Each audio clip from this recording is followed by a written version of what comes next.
too early, but that's okay. My gym workout was phenomenal.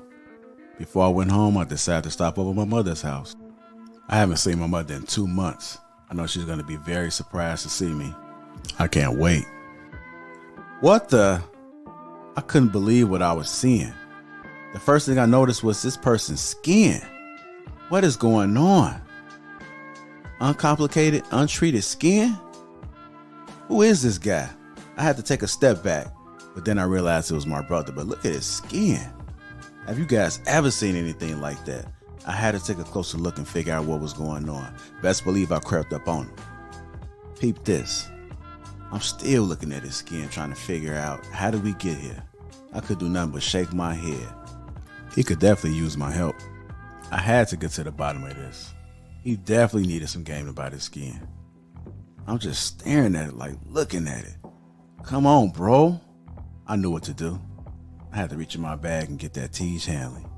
Uncomplicated skincare for men. Bro, this is why I'm excited to have Tej Hanley as a sponsor of today's video. They have helped me start and maintain my skincare routine by making the entire process uncomplicated. Honestly, it's the best skincare system for guys like you and me. I recommend you start with their level 1 system, which comes with all the basics. A daily face wash to get rid of the dirt and the grime on your skin, a 2 times per week exfoliating scrub to get rid of the dead skin cells, an AM moisturizer with SPF 20 because you should always be protecting your skin from the sun, and a PM moisturizer to help your skin stay hydrated and healthy throughout the night. My brother was so excited. My favorite part about Tej Hanley is that every box comes with an instruction card that tells you when to use each product, how much to use, and in what order. They really make the process of achieving and maintaining amazing skin easy. Shout out to Tej Hanley. And because Tej Hanley is sponsoring today's video, they're offering my viewers a great deal.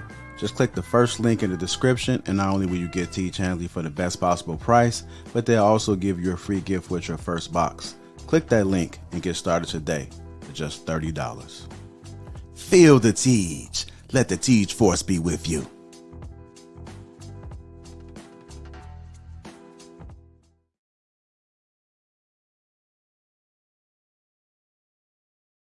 Hello, can you all hear me? Can everyone hear me?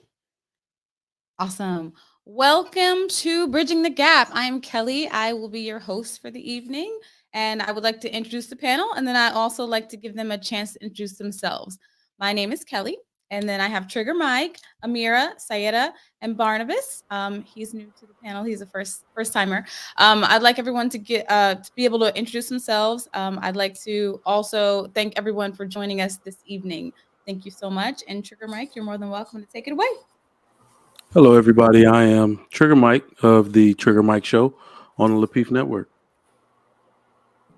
I am Amira of the Lapeef Network. Hey, I'm Saida, and I am also joining here, Lapeef Network now. And I'm Barnabas, or Barnabas Jams. My first time. It's great to be here. Thank you so much for having me. And Barnabas has a lot of talents. Did you want to show the audience? Oh, yeah. Flute? Is that what you want to hear? Yes, it was awesome. He played it for us in the back chat, and I feel like he should. I'm new with the flute. This is not my main instrument, but let's go for it.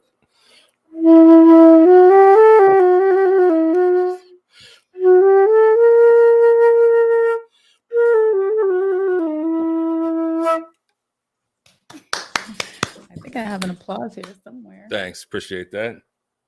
I don't know how to do the applause. He just gave me all these new buttons. Haha.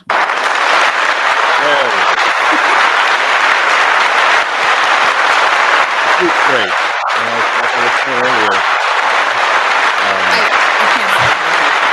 It's out of control. They love me so much. Well, like Amir and how do you say her name? Sarah?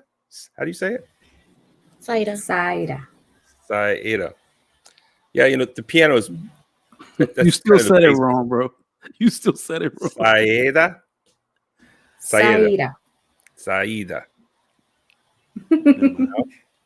like Saida. What kind of name is that? It's actually from India. Oh, India. Oh, okay. Mhm. I can't recommend the flute enough, especially if you have a child, because you can carry it and it's cheap. But of course, the piano, I never played the piano and I always regret it. It seems like it's the basis for music. It's great. But anyways, don't let me get off track. And thank you for letting me play my flute. Absolutely. Thank you for playing it. And was there any platform you wanted to shout out or people can find you? Yeah, I'm a new super fan turned occasional host on Chaotic Truth. So definitely check him out daily. And I think he's here on Tuesday nights. And I have a channel, but it's all just music. It's not politics or anything. I do talk sometimes. I talk about music, but often if I'm in a band and I'll play, or if I'm in my bedroom and play, I'll record it. If I see a concert, I might record it. And then I'll just have long form discussions about music. And please check it out. Like, share, and subscribe. Thank you so much. Thank you. What is it? Is it Barnabas Jams? Barnabas Jams, YouTube, and Instagram too. Barnabas Jams. Excellent. Well, thank you. I appreciate it because music has no language, so anyone can enjoy it of any race. Isn't that the truth? Absolutely. So I usually like to start off the show with an icebreaker question. It's interactive, so I give you a scenario. I'd like to know how you would handle it. So that's how I'll start.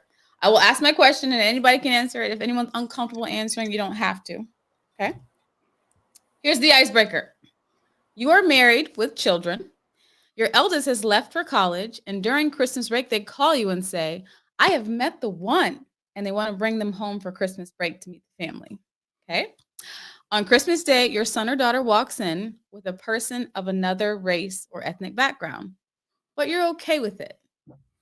Which race is that, and why are you okay with it?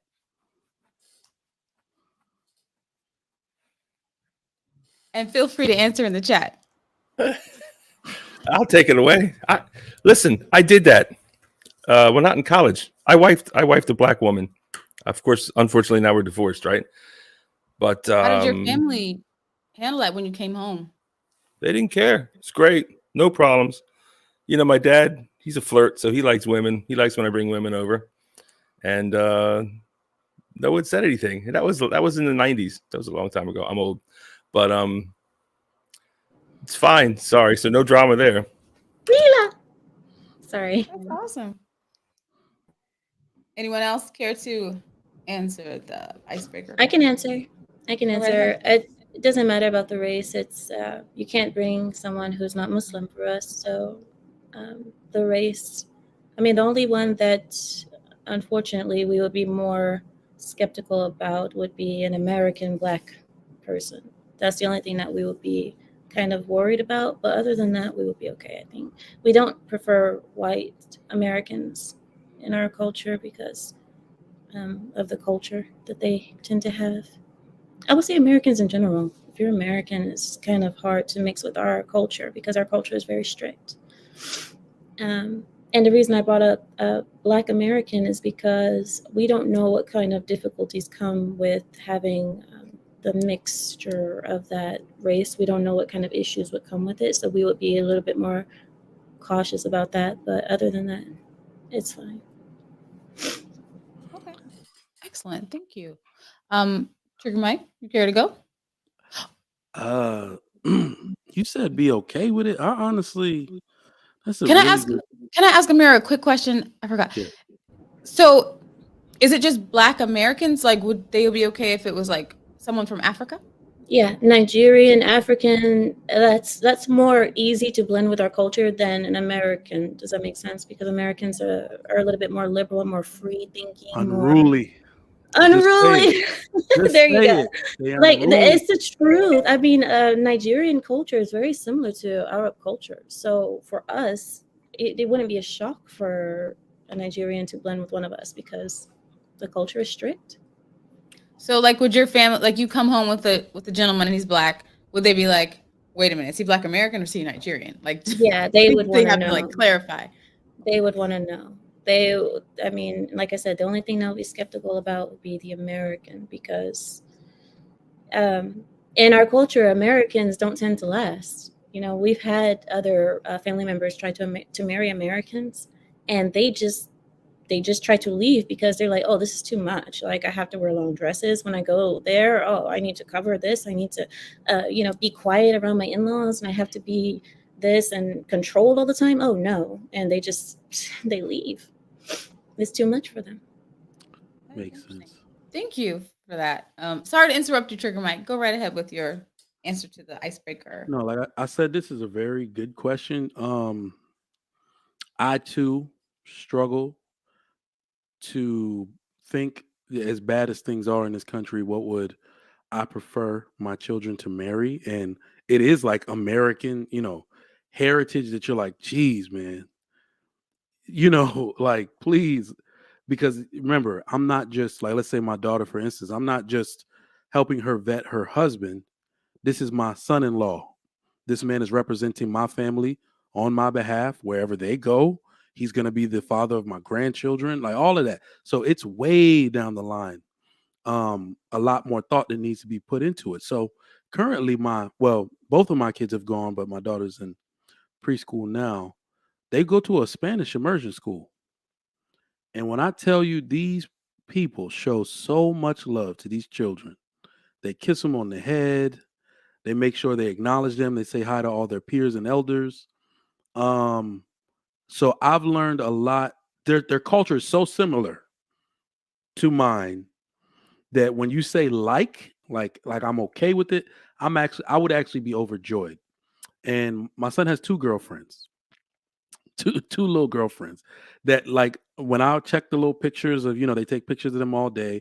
They don't have cameras in there no more, but they take pictures of them. It's always one of them kissing him on the cheek or on the lip. So he has two. One, her parents are from Venezuela. The other one is from Chile. So very nice people. Like, my son is always the star at their birthday party. They're like, oh, look at this. Because, they're always talking about him. But they treat him with so much love because they love, the family he comes from. So I would feel overjoyed and feel like he would be accepted into their culture because, they know he has good parents and, we love and teach good habits and all that stuff. So yeah, if it was like a South American that's rooted from the country, not the new style that's here in America that be slapping and calling black dudes N-words, not that style, but the style that's more rooted in over there in their traditions, I would be cool with that 100%. So, Sayeda, did you want to answer? I don't know, you didn't have a chance to. Sure. I was thinking about it. I really don't think that I'm, close-minded about any race specifically. I wouldn't be surprised if my daughter will come with, or will introduce someone who's black, in the family, because I have a lot of friends and a lot of people that I know that are black. But she likes Korean music, so she's she started liking BTS, and so it's not like she likes people like that, but she's not close-minded about other people in the world. So I will just be more concerned about their traditions, and definitely someone that, just like Trigger Mike said, that is rooted with their values, with their morals, traditions, and stuff like that. So yeah, that. That was very beautiful. I'm gonna answer the question. I don't do it often.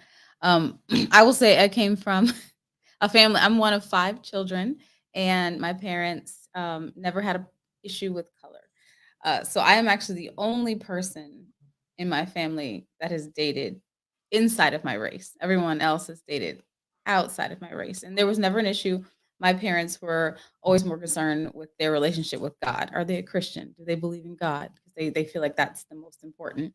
But I will say, for my son, when he told me that he liked a little girl in school that had yellow hair, I was like, oh, so is she like, is it, so you get the point. I was like, oh, okay. And it took me a moment. I had to let that sink in. Like, how would I feel if he brought home a woman of a different race? Processing. I don't know how I would feel. luckily he's only 13. He's not there yet, but I don't know. I would have to. I don't know. I don't know how it feel.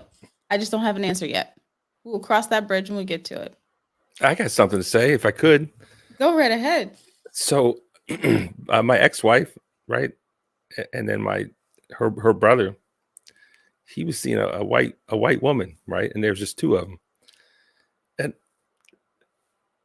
it seemed like I don't know. I mean, they were fine to me. They didn't give me any problems, and I'm not a parent either, right? So I just have to speak of what I think I would feel or hypothetically. But when I looked at them, my in-laws, I did kind of feel bad. I felt bad that both their kids were with white people, not because I'm not like some self-loathing white person, no, but because it's like they say that thing, don't the women look for something in their father or something, and then when it's like not the father, it's like it's almost like, oh, are you rejecting your father? Maybe. I don't know. There's something there, maybe.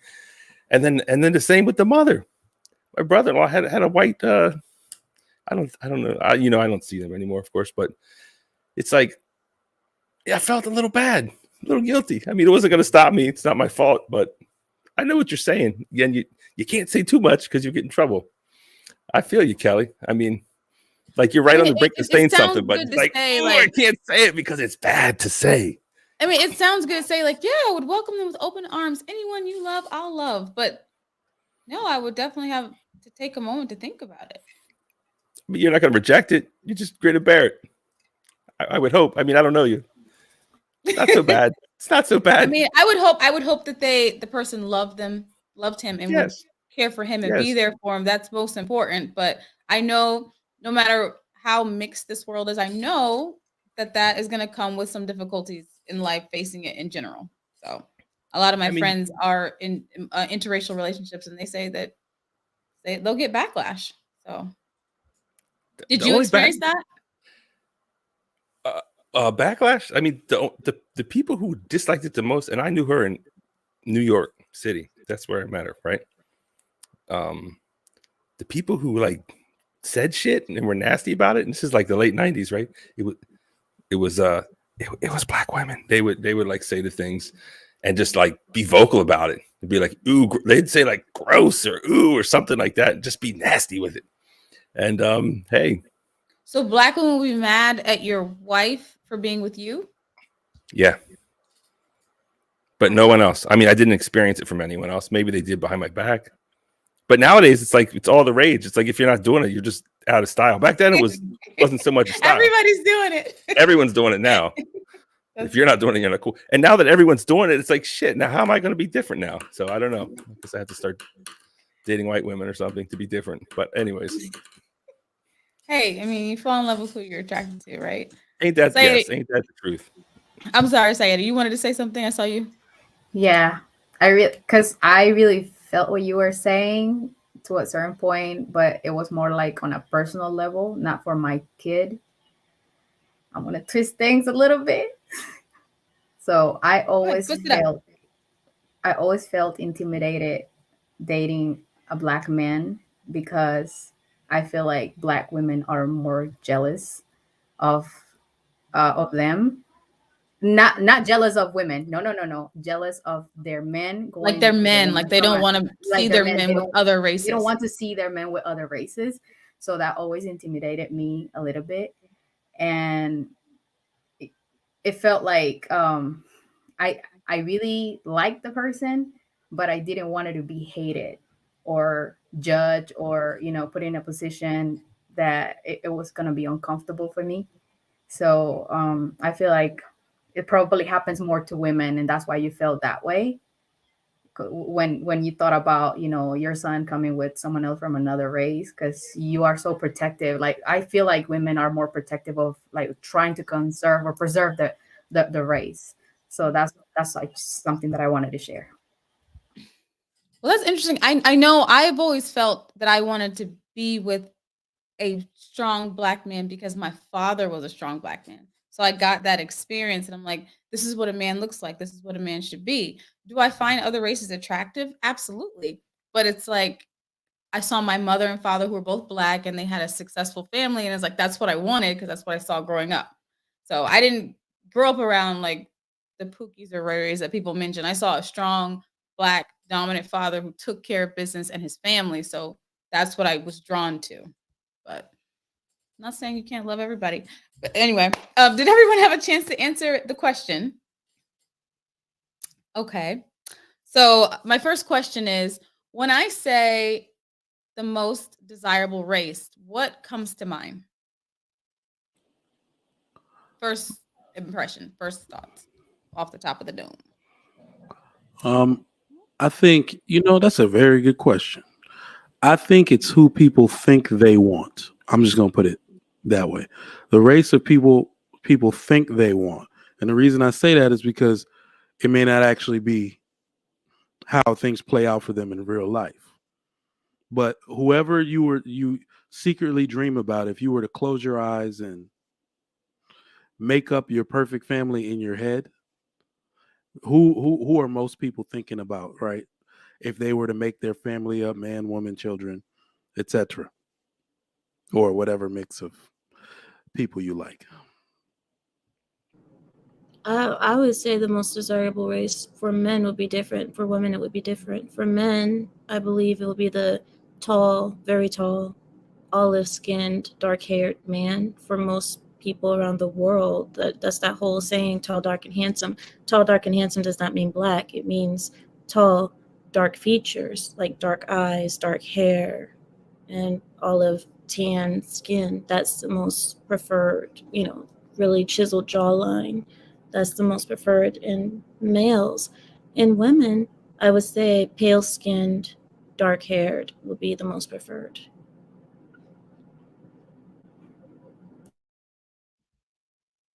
Sayeda, Barnabas? I mean, I don't want to touch it. Oh yeah, you go ahead, Saida. I don't want to. I don't want to. You can touch it. This is not really an argumentative panel. It's just we like to get a worldview perspective, different worldviews. I think, well, because of my surroundings, I cannot speak for everybody, but just for what I have heard and experienced, I feel like women prefer white men, and obviously tall, bearded men. And I'm just describing features at this point, but I feel like they prefer a white man. Not specifically from somewhere, but I remember looking at this show. How do you call this? The Nordics. Oh my gosh, Ragnar Lorbrook. Oh my goodness, I forgot Oh, you're talking about like the show, Netflix show. Oh my god, I forgot. I know what you're talking about. I just can't think of the name. They're like I lost it. Me too. Vikings? I know what you're talking about. The Vikings, yes. Vikings, yes. So, Vikings. so what it's like, for some reason when I was looking at it, it's like, oh my god, it's the representation of like strong man and things like that, but in reality it's just what is presented to us and what they make us believe that that's what it is, or how it started, or what it was, and those are the only strong men, but in reality it's not, and that's why people start to think that that's what they want. But I think it's about getting to know other people, other races, other cultures, and then you will know what you really like. Amir, did you describe this guy right here? You can't see him, can you? I can't see. No. Superman. It's Superman. Yes. Oh. I mean, when you look worldwide, when you hear worldwide standards, tall, dark, and handsome. That's what they mean. Dark features, dark hair, brown skin, kind of tan, like that tan look. Who's that guy? Like Antonio Banderas look, that kind of thing is like every woman would swoon for him. Every woman. George Clooney is a perfect example of tall, dark. I don't know if he's tall, but I know he's dark and handsome. But George Clooney, when you see all the time world's best looking man, it's always something like that, and I think that is the preferred worldwide standard of man. Okay. What about women? Did the guys want to chime in on that? Or is it just across the board, as Amir mentioned already? It doesn't have to be Middle Eastern looking. I see somebody in the chat saying it doesn't have to be Middle Eastern. It could be any race. Honestly, Greek men. Yeah, Antonio Banderas is Hispanic, right? Yeah, Antonio Banderas is not even Arab. So anyway, but yeah, so yeah. So did you have anything you wanted to add, Barnabas or Trigger Mike? Because I have a few pictures. To what exactly? Could you ask the question again? Oh, she was saying the standard of beauty, what that looks like. She gave it the definition of men and women. I wanted to know from the men, is that what's desirable when you describe women? Standard of beauty for complected, like the standard of beauty across the world. Standard of beauty for men. I would say it varies. It actually varies way more for men, but I think it usually comes around because you don't want to say thin necessarily. I don't think because it's more geared around her feminine nature. Like, that Coke bottle shape is something we gravitate to, and that could be in all shapes and sizes. Right? It could be a small Asian woman all the way up to a really wide hip black woman. So yeah, it really varies. Barnabas, help me out with this. Okay, so I think it depends what kind of race you ask, because I think overall, even though it seems like they're pushing this interracial agenda, even the president talks about it, like in commercials, they're pushing it. And even Dave Chappelle, or not Dave Chappelle, what's his name? Chris Rock, he was talking about it in his comedy stand-up. It's like they're pushing it on us now. But I think that the races, their standard of beauty kind of lays within their own, but it's always the same. It's always, fit. A physically fit person is always attractive. And, maybe some people really do like fat women, I guess. I don't know. I guess. I mean, people like all kinds of things. But like a fit woman is just wins every time. And what was the question? Oh, there was something I wanted to talk about. It's kind of related. And if I get off on a tangent, just tell me to shut up. But every now and again, you'll see you'll see these studies that come out, and it's like the dating app studies, and they come out, and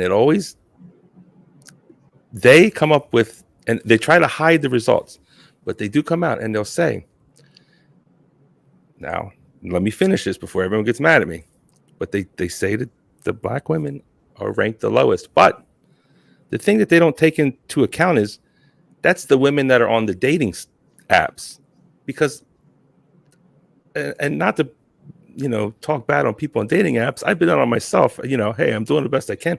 But the people who really got it going on, they don't use the dating app. So it's like just the kind of, maybe the leftover people get on the dating apps. So it's really not, in my opinion, representative of all of America or the world. So don't let those dating apps kind of poison your mind with Mike, you're muted. Strange stats. So I'm with you, Barnabas. So the weird part about it for men is that you're right, because when you really look at it, I think black people are rated the lowest. But how much of that has to do with perception of attitude, right? It's all these different stigmas associated with people that make it seem like one group is preferred over the other, right? So if you go to different parts of the world where people don't have those stigmas, and you ask how do they prefer black people, because none of it makes sense when you look a little bit closer, right? So we always use the term Eurocentric standard of beauty. Have you ever seen the black women that white men prefer? They prefer Lupita Nyong'o. They don't go for the light skin hair, like long hair. No, they go for the darkest hair, like, so it's like it doesn't really make sense when you look up close. So it's really just these negative stigmas that are associated with people that kind of make them distasteful in more of a social engineering type of way. But when we break it down to our most animalistic parts, what it's really saying is the person that looks the closest to our origin, right? The super hippie and fit. You said it, fit, but super hippie, super voluptuous in the like on the sides. Men will like literally we salivate over that in private, right? So yeah, just go to areas of the country where the black women are super. I'm sorry, not country, but or the world where they're super feminine and super delicate. Men are literally walking around with boners all over that damn place. So yeah. Yeah, I feel like I just said boner. like I haven't said that shit in like 15 years. I don't know where that came from. just when the Sorry. next when that when Owner. Like, it's so high school. when inevitably another test result comes out from one of these things, just remember it doesn't represent everyone. So you can't get an accurate reading just off of some dating site info. What group was swiped right as opposed to left more. So and yeah, like what that I guess we could talk about colorism at this point. Maybe white people. I didn't know what that was, honestly. Maybe that seems crazy until I was about 22. Like this whole thing about colorism, and it seems like the black people, they make fun of each other for the color, but like as a white man, we like looking at a black woman. It's fine, dark. It doesn't matter. Like it doesn't matter. Like you're right on there with that trigger, Mike. Anyways, I don't want to delve too deep, but thank you for letting me say that. So you're saying other races is if you're black, they don't see the dark skin versus light skin, they just see a black woman. One is not more attractive than the other. Yes, that's what I'm saying. Or maybe they even prefer the dark. Honestly, Different. I don't know what it is. Sure, maybe forbidden fruit, different. I don't know. I don't know what it is. Well, so I looked up the most desirable races physically because we're going to talk about different levels of desirability. I want Right. to add something maybe when you finish your question, because there's something about this whole thing that they're Go ahead. talking about. You have something else? Go ahead. Am I in trouble? Did I go too far? No. Okay, good. It's just, remember, this is just a different point of view. When somebody spoke about black women being at the bottom when it comes to looks, and you said it was just an app, that is not true in the world. I tend to disagree with that just because of something. I can already feel the red laser dots already pointing at me right now to shoot me. But just wait a minute before you pull the trigger. The thing is, in every race, the darker women are less preferred, and that is a beauty standard mostly made by women, I believe. But the darker skinned women are less preferred in pretty much every race, especially Asian, Indian. You see, that's why there's bleaching creams all over, because women want to be lighter, because for some reason, it could be the human brain. Well, I don't know what it is, but for some reason, people tend to associate women being lighter skinned with being more feminine looking. And it doesn't make it true, but that is another thing. And the other issue that I have heard of is hair. Now, the reason I say hair is because if you see like the most preferred look, it's typically, not always, but typically a woman with long flowing hair, long flowing locks. And unfortunately, a lot of black women, they call it rooting, right? Where the man will take the woman's head and put their hand like this and go through, when they want to touch their woman, put their hand through their hair. And I've seen that a lot of that was kind of the issue with black women, where they feel that they can't do that. It's a level of intimacy that is missing because they can't root them. They can't just grab their hair and run their fingers through it. And also because of the texture of some black women's hair, not all, sometimes it coils up, so you can't see how long it is. Maybe she does have long flowing locks, but you can't tell because it's coiled. So that could be another reason why black women are less preferred, because of the lack of that look. I don't think you should shy away from saying it, especially on this platform. We down to have the real conversation always. I want to say now. something. I thought let me before because the thought is going to escape me. Let me just get this one out. So I thought I covered it by saying Eurocentric standard of beauty, because What I want to, well, you know, in if you look at black people up close, and I was speaking about this with a group of fathers before. The Eurocentric standard of beauty was actually brought about by Hollywood. If it wasn't for TV, social media, and all these other things, we wouldn't have in VHS and DVD, we wouldn't have ways to understand the world over how deep this Eurocentric standard of beauty thing is. And I hate that term, by the way, but the one place it does apply, and it is 100% true, is Hollywood. All right. And Hollywood, as great as it is, was created by white people.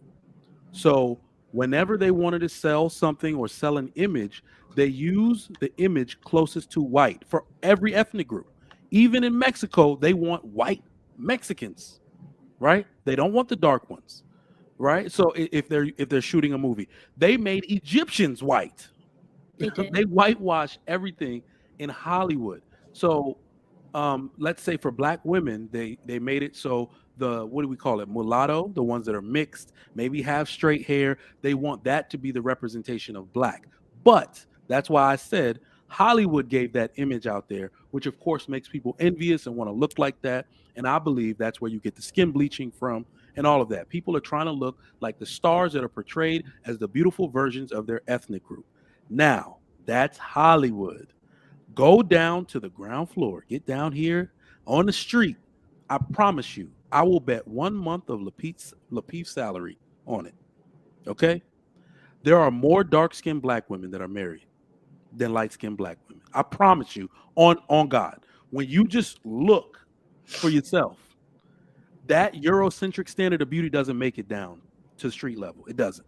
No, you're right. That's true. My brother even said, he said, what you see a men nice actually choose versus what Hollywood is portraying out to the world is completely different. If I've ever met a woman still waiting on her husband, blah, blah, just go look at them in church. They all light. I'm telling you, I don't have a statistic to prove this. It'd be a terrible statistic to take, but the darker, like, men actually prefer. It's weird. So when it comes to who they marry, who they want to put rings on, it's the Angela Bassett's. It's always the darker variety of women. I've even met light-skinned women that say, I actually want to be darker. It makes me feel more black, right? So what's happening in Hollywood and what's happening in street level are two completely different things. And I believe that's the world over. You go to Nigeria, my mom is probably one of the only light-skinned Nigerians you'll ever meet in your life. I don't know how that happened. But other than her, it's the darker variety. Again, that's married. It's weird. My brother, can you hear me okay? Yeah. My brother did say that. He's like, I look for dark-skinned girls. He said, but you always find one and they're scooped up so quick. And I was like, really? I didn't know until he told me that that's what he looks for. He said, you find a sweet, beautiful, dark-skinned girl, she has a boyfriend. So, No, I wanted to say something. Oh, okay. I'm sorry. So, not from a race point of view, but more like a personal thing again. I think men are always looking for a fit woman, just like how do you pronounce it? Barnabas. Okay, so how you say, and I think it's more like, and it's understandable because biologically we want to, be with someone that is more fit or healthy looking, more like not fit or shredded. It's just more healthy looking. So when I was little, I was 13 years old, and I remember my, in school, people would call me gordita. I was called gordita, and I was 13 years old. So gordita means fatty, and I wasn't a fatty. I just practiced soccer, so I had thick legs, and the thickness was always kind of like confused with fatness, and it wasn't.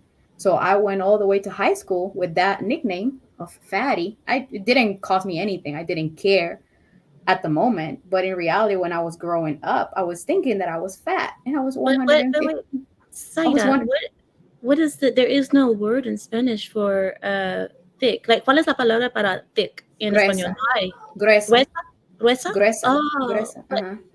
But that's like gruesa. It's grosor. It's gruesa. Yeah, it sounds gruesa. too rude. It sounds more neat. it sounds rude, but it's the same that they call me negra. My mom called me negra since I was born. Pero eso es cariño. That's like It's a normal but for us it's normal. So that's why it never made me feel bad. But in reality, in the back of my head, I thought I was fat, and I wasn't. I was 115 pounds. So no, I was probably 115 pounds until I was like 24 years old. So no, and you grow up with that thinking that just because you are thicker than normal, you are considered bigger, of course.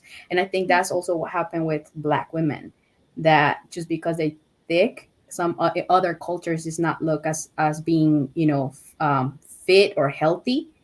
So that's probably one of the reasons why, as you were saying.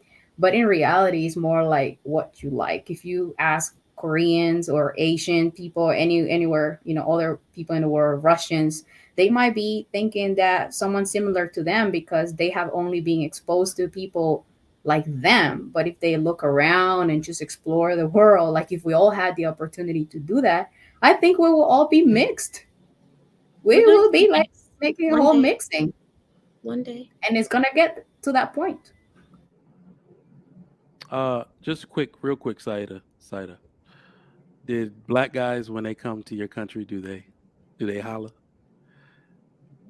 Of course they do. I'm sure every race hollers. She's beautiful. No, she said she's thick, so I'm like, well, I'm not saying that. I have to. Also, I'm sorry. I said I practice sport. This was actually my point. This is the point I wanted to make. Do you know what a gordita is in the U.S.? It's a bomb ass taco.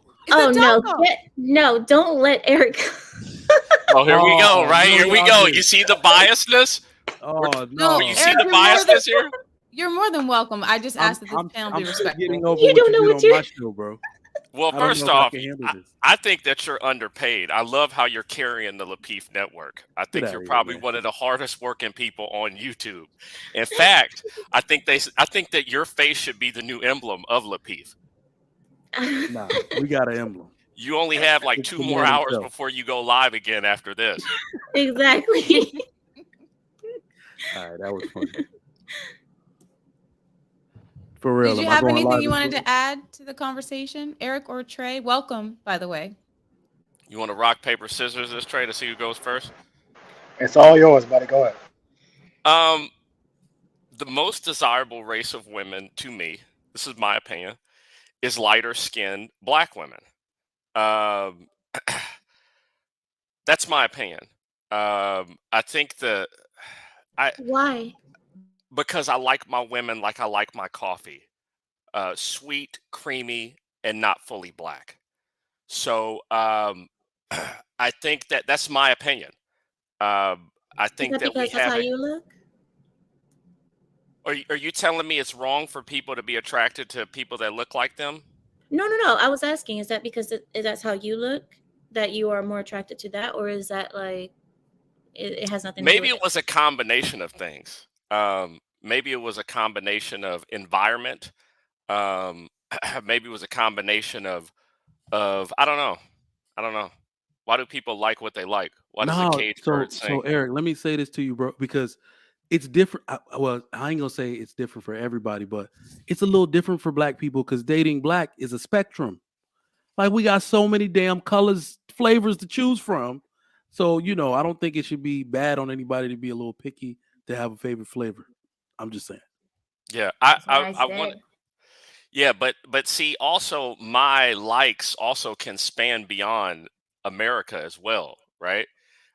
It could be Brazilian, it could be something like that because they have a mixture to them. So that's my opinion. But according to all studies, right? The most desired women were Asian, right? And citing Barnabas's studies previously through the dating apps, and the most desired men, they said, were white. So, yeah. Trey, did you want to? I have a few pictures, and then.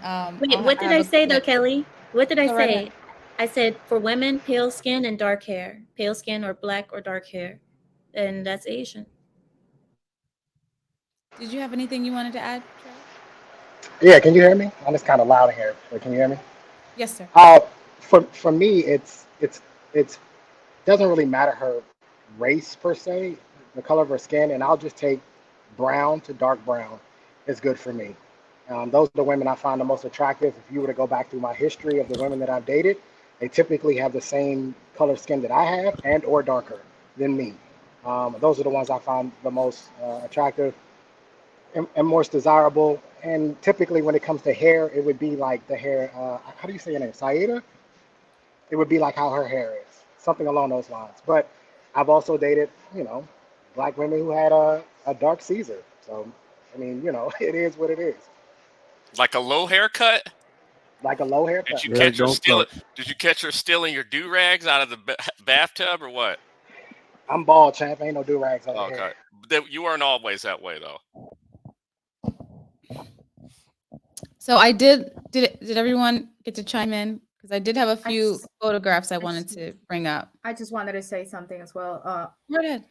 I really don't know. I haven't been like searching much about it, but like the Miss Universe, do they based on something? Because that could be also a standard, but I don't know who manage it. I know the last one, it was a transgender who was managing, but again, I don't think it's been all like that all the time. I don't know who's behind it. I don't know if it's legit, but I've seen black women winning. I've seen most of the women that have won those is Venezuelan, but Venezuelan women are naturally very beautiful. Colombian as well, I'm not gonna lie. So I'm just kind of like thinking, if that could be considered a standard, and they're not from apps. They literally go through an entire process of selection and then other stuff. But I just wanted to put it out there. One of the things that you should take note of, right? I do think there is a beauty standard, but I do think that the beauty standard slightly for women varies amongst cultures. One of the things I would challenge you to do, right, especially if you're black, look at the black women that work at a black strip club versus the black women that work at a white strip club. Mm. They look completely different. The beauty standard for is going to be completely different. Like black women who work in white strip clubs are typically on the darker side, not as thick, kind of gothic looking. Whereas in BC, the Atlanta, for example, Magic City, V Live, we can bottle girls in certain clubs. We know that there is a standard for what certain people like. And if you go to those things, you can see what they like. So if I were to be in Atlanta, or if I were to go to Houston and I go to like Bombshells, or I go to Perfect 10 or something like that, What you know or about Bombshells? everything. I'm actually strip club connoisseur, but He but said he yeah, has like a those. membership. Yeah. Look, all the Houston people going crazy in the chat, like, yo, he be a Bombshell. Oh my gosh. No, that's low key genius observation. Low key, that's genius. Well, Eric is very smart. I've heard him on other panels. He's intelligent. Damn, I'm sitting here like mind blown. Like you, I work with tourists, and I heard a couple of tourists saying that strip clubs here in my country, like all women look like a stick. They were all skinny girls. But do you remember when I said that I was considered fat here, and they will call me gordita? So for them, the beauty standard here is a woman that is pale skin, tall, skinny. So for that reason, I was considered to the extreme when I wasn't even fat. May I ask you a question? Because you look very native. You're Central American? So like when I say native, right? You know what I mean by that, right? Like you look Indio.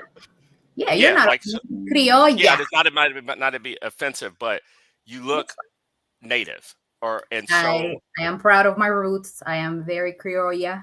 I am mixed with some part of my dad's family from Honduras, part of my family from Guatemala, and my parents are from El Salvador. So I am Mayan, Pipil, and I don't know, Tolteca, maybe.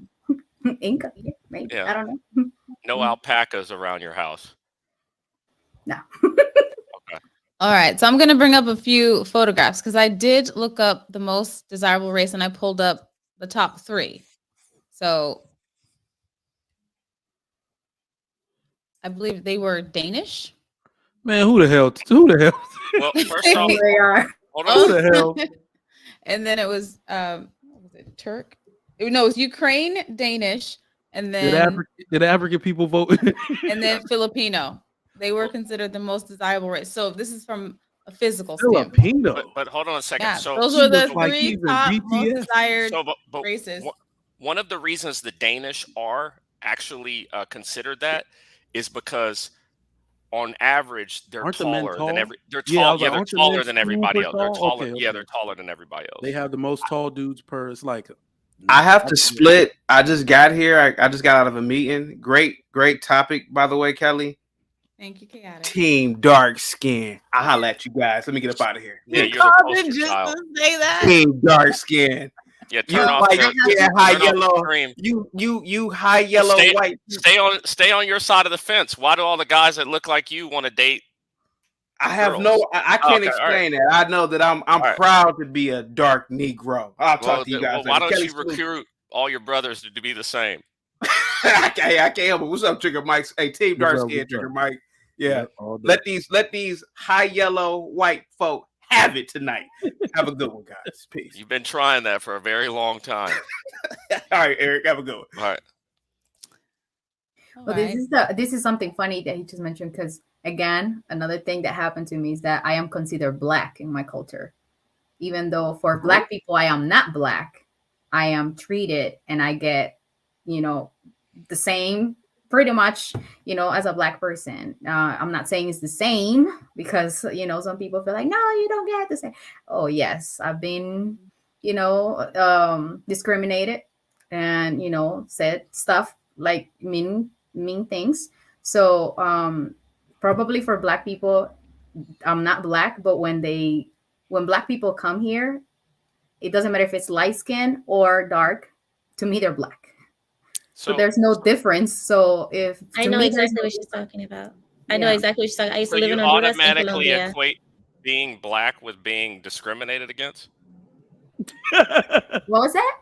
You said you're Black because you were discriminated against.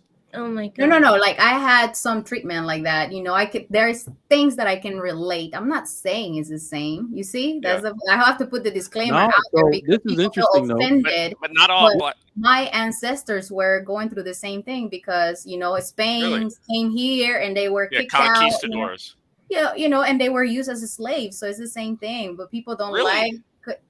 It is. Of course, that's history. I think you got your history just a little bit off there. No, but that's cool. I don't think in the United States they teach you only things from the US. They don't. They don't. Hold on a Yeah. second. I used to live there. I'm very familiar with the conquistadors in Central America, but it's different when you come to a place where people are native, right? And you stop them from like sacrificing each other and things like that, versus when you take another group of people from somewhere else and then transfer them to somewhere else. It's completely different. I see that I guess you're trying to. I never said it's the same. I said I can relate to it.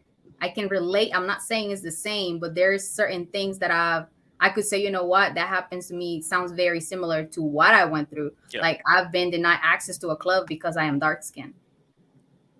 Here. Okay. I'm not saying it's the same, and this is 2020. Wait! In America, you're claiming this? I've never been denied access to a club. Like I don't like. You got to stop looking at Black people as just victims. I get it. I get you don't live. Hold on a second. I get you don't necessarily live in the United States, and so what they tell you is that every Black person is oppressed and every Black person is discriminated. But that's not necessarily Black identity. There's other things outside of that, outside of just negative stuff. Actually, if I may say something as well, I am not in the US. I have never been in the US. And the people that I know, Black people that I know that were tourists in my country, they don't have the victimizing mentality most of the time. Since they have been exposed to other cultures, they kind of stop looking at the Americans the way that everybody looks at themselves. So the people that have only been in the US think about themselves in a certain way. And the ones that have explored the world, they have a more open-minded, but that's it. Okay. I don't attribute to being black by being discriminated against. A lot more outside of that. But I got you. Thank you guys. Sometimes we got to put on backwards hats, and that's right. I'm trying to I be know, like you Mike. today. I don't think I've ever seen you with I a know. backwards hat. no, I wear it. He's I trying wear it. to. He's got a massive polo collection. Has anybody ever paid attention to Trigger Mike? Go ahead. I mean, I only because you come on every 3 hours, but that is a polo shirt underneath that, right? I saw it with the small horses. Nah, look, somebody said that. Not every This 3 is a hours. Walmart special, bro. It's Okay. palm trees, but it did look like polo. Okay, It did. all right. Well, Eric, how do I look today? You usually say something. You look kind back of and you look like a minority art teacher. Exactly. You look like an art teacher in a mainly you look like Stand By Me. You look like you're about to go work with kids and give them hope for their future. Oh my That's not the look I was going for, but I guess it's not that bad. But okay, thank you for your honesty, You look Eric. like I appreciate it. it. You look like a cool musician. That's what I was getting. Like, Oh, thanks. Wow. From the Lean On Me school. no. Got it. So back to the pictures. I mean, those Yeah. people should be required to reproduce. They're also beautiful, and they're perfect matches. They should point a gun to their head, put them in a bedroom until they make more babies, I guess. I mean, what was the question on them? That was number one. That was Ukraine. God, I wish I was that guy, right? Look how Number good he is. two I is mean, they're all so Danish. attractive. And number 3 is Filipino. I mean, he looks cool. Just get So- those tattoos so- off his chest. So Perfect all of them genes. people ugly. First off, but no, I'm joking. Yeah. You want to know what's funny? You want to know what's funny about it? That I've always said that black, or more so African people with African blood, we look so different from everybody else, and I think that's why we prefer each other mostly. Like the hair texture, everything's so different. Because I wouldn't mess with none of them women. I wouldn't. None? Your nipples pink, I ain't fucking with you. I'm sorry. Yeah, stop lying, please. Please stop lying. Your nipples pink, Then you're a homosexual. I might get the top. Oh. That's about it. I'm calling But you out. no, I think they look so different than my my people. Is your wife watching right now? She is absolutely. Well, okay, that's why you're saying it. No, my wife is my type. That's what I like. You know what I mean? Okay. Chocolate. If So, nothing, help me if out, Eric. nothing- I don't. But If- I just if- don't No, think. I can I don't confirm think the Trigger Mike's African opinion points. is usually included in that thing. Like, what do African people prefer? Because I don't think it come out the same. I don't think You don't find those women attractive at all? No, like in the face. What I mean is like, yeah, she's pretty. That's it. I that wouldn't Danish pick her woman out of is a not group. attractive. I wouldn't pick. They would, look. I understand like the features and how it's like, ooh, look at the long flowy hair.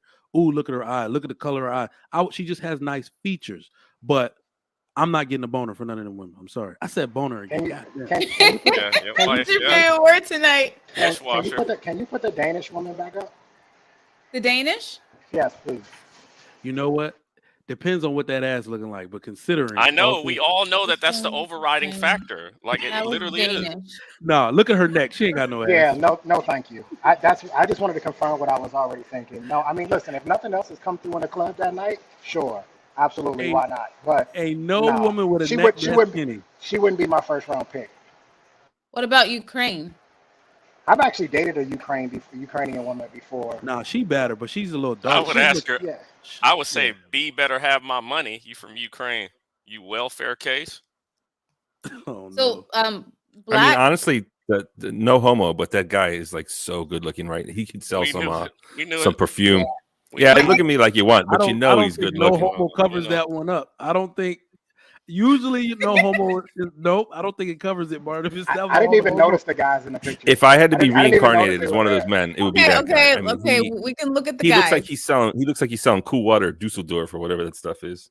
Get back We to can- him, please, if you we don't can mind. look at the Born guy. in You 19 talking about this guy right here? Cool water? Were you born in 1960? No, he In does look like 1955. he's selling some type Hey, of Some perfume. perfume I have a or question. lotion or something for I the body. I have a question. It's healthy.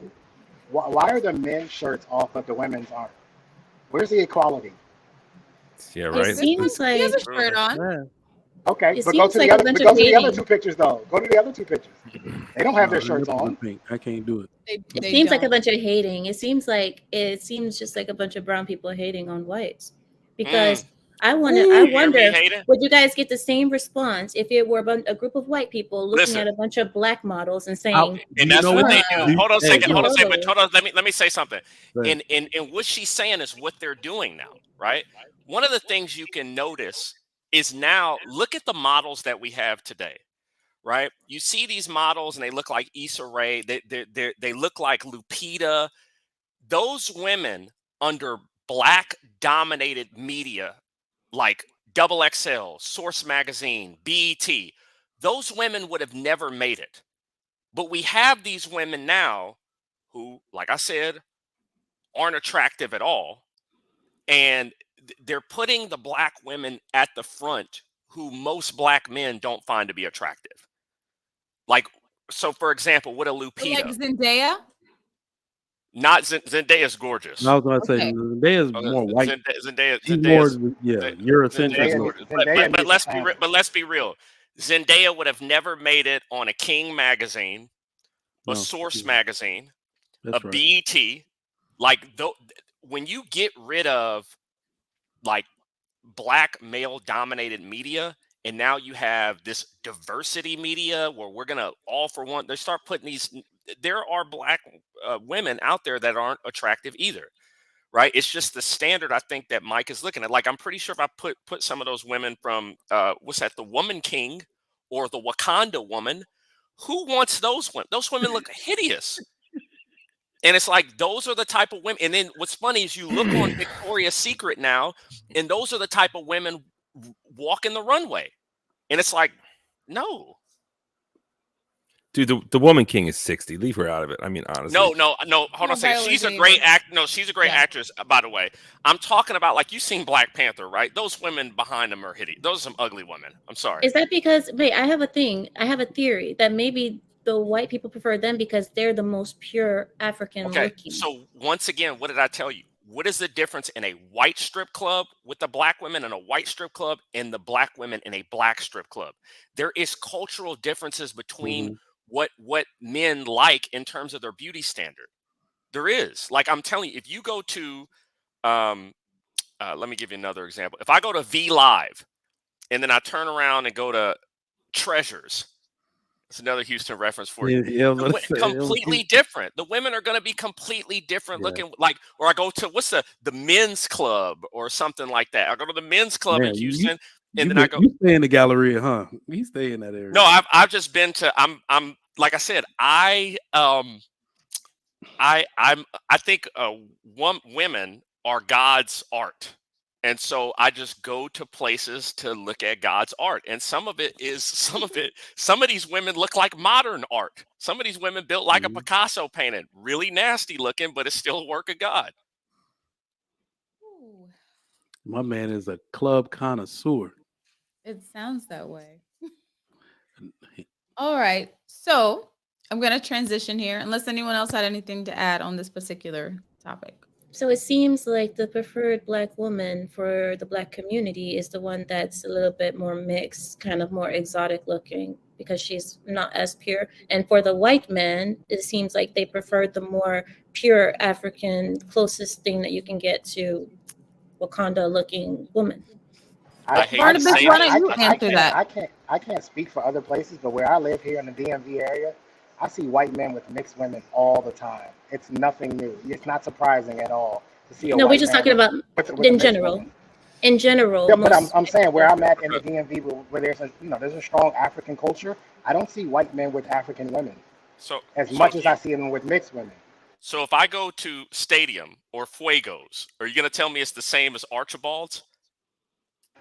Listen, brother, I don't frequent those places, so I couldn't tell you. I don't go to strip clubs. I don't even know what these. No, but hold on a second. So if I'm in I DC, know what Stadium is. I used to work at Stadium, but overtime. But I don't.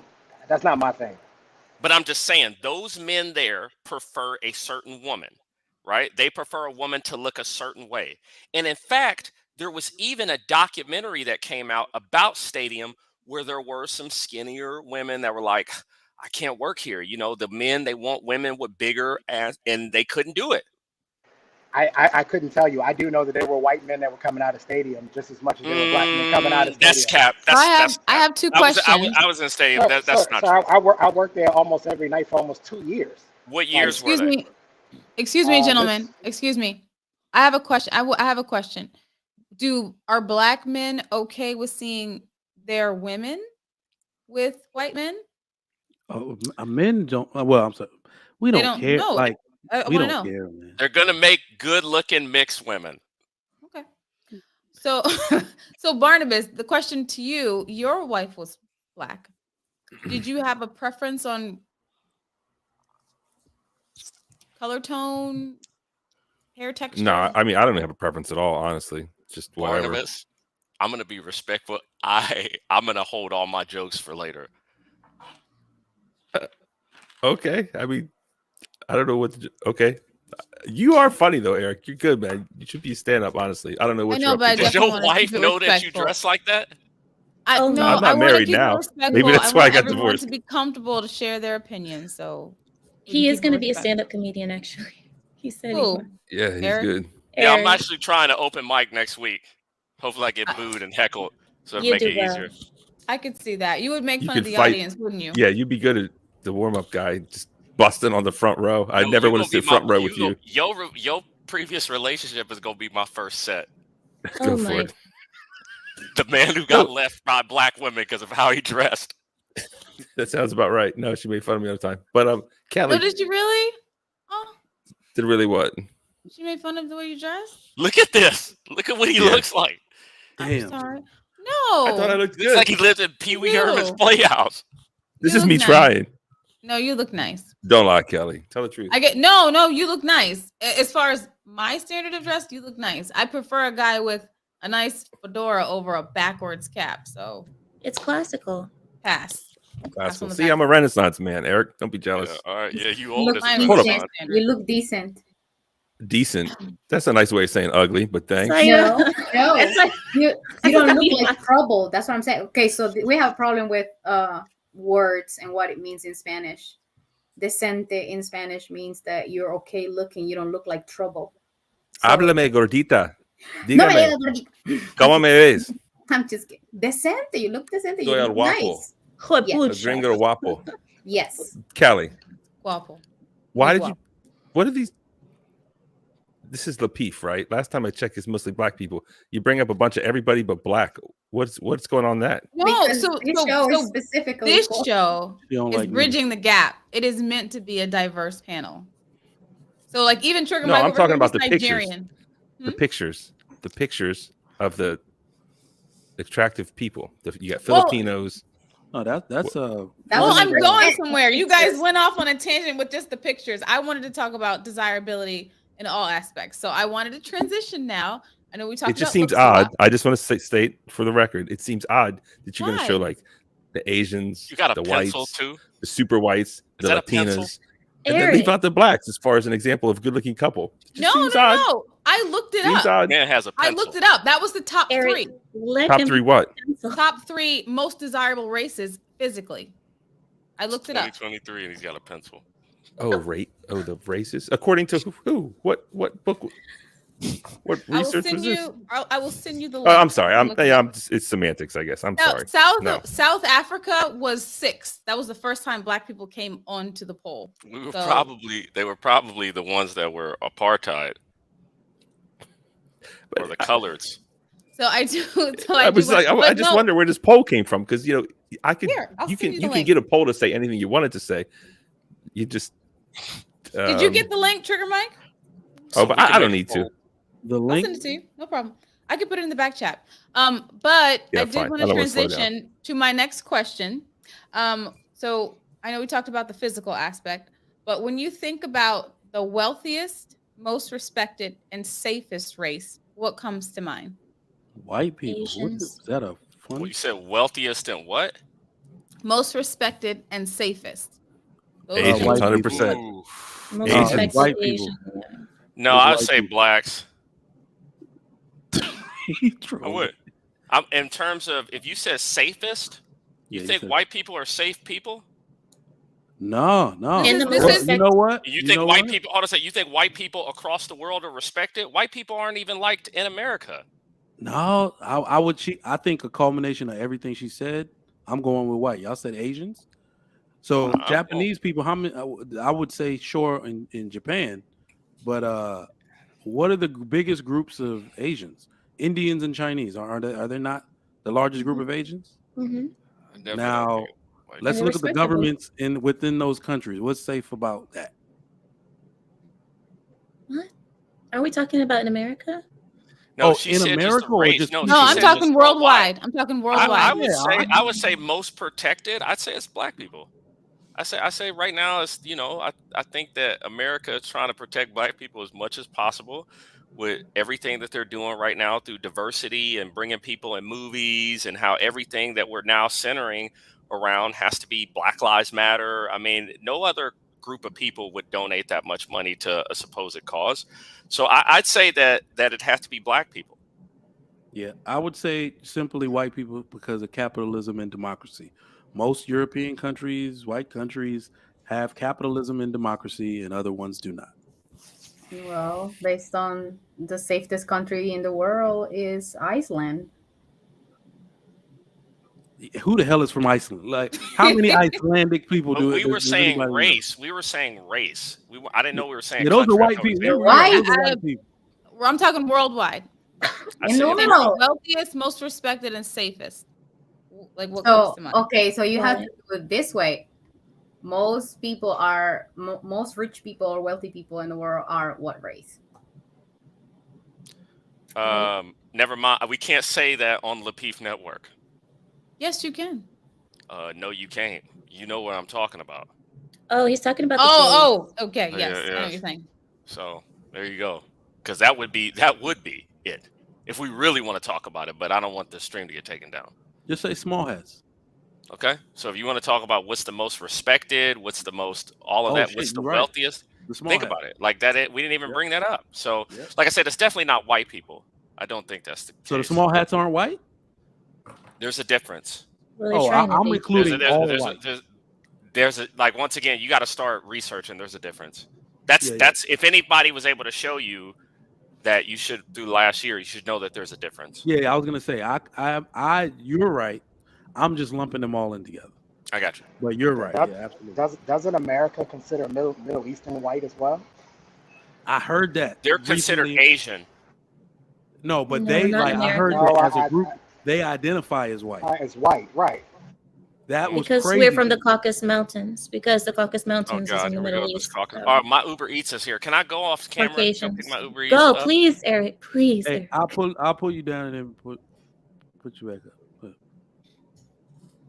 So, quick question: do you disrespect someone that is wealthy? You said disrespect? Yeah.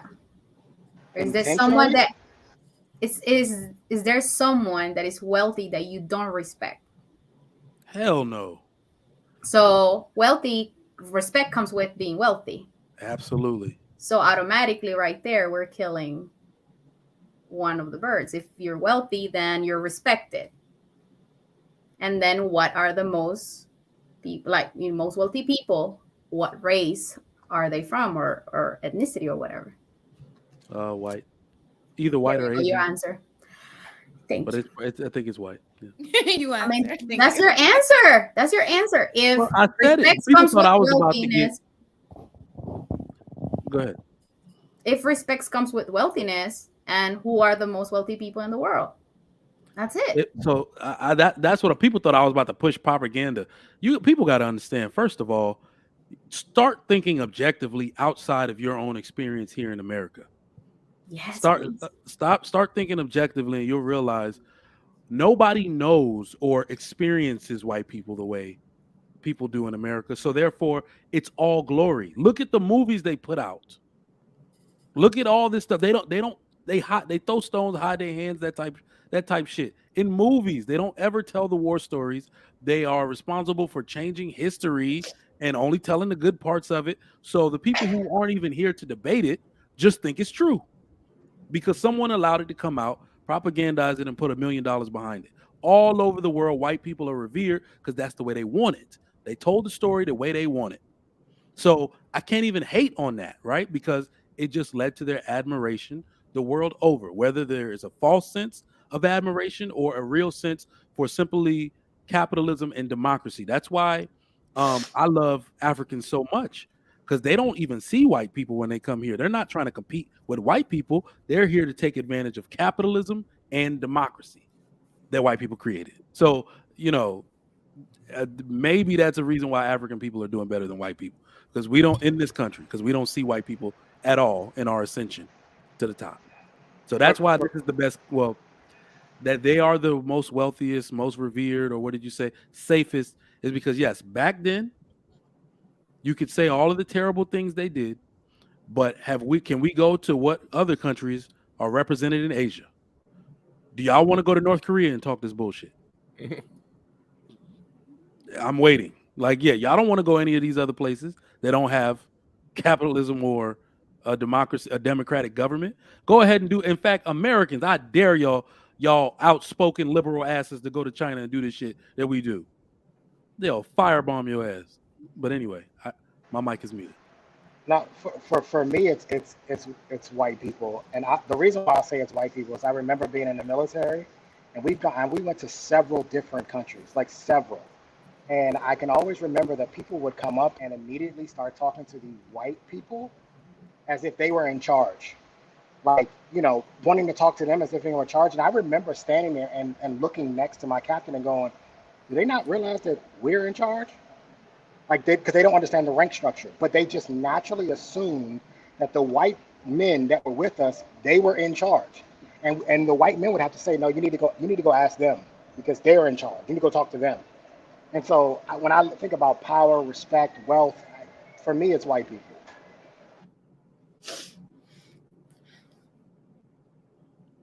Oh yeah, and just to piggyback off this, we have a Second Amendment here. So I know how people are going to feel about that. But the simple fact that you can rise up against your own tyrannical government if they decide to take up arms against you, that shit ain't going down nowhere else. Because, yeah, I mean, my mic is muted on that point alone.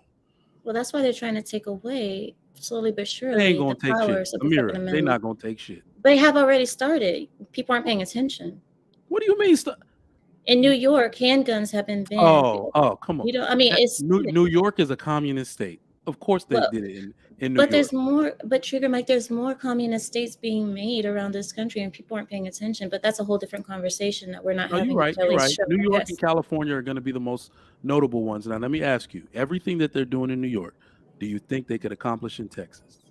They are starting to. Austin and Dallas are becoming liberal hubs in the state of Texas. They're creating the purple state in Texas, which we thought would never happen. But they're also surrounded. But in fact, let me actually. This is good education. This is my industry. If you didn't know, do you know the number one group of new gun owners, pandemic to present? Yes, liberal whites. Liberals. Psh, ain't nobody giving up their guns. No. Ain't nobody giving up their guns. We good in this country, man. Shoot your way out if you have a problem.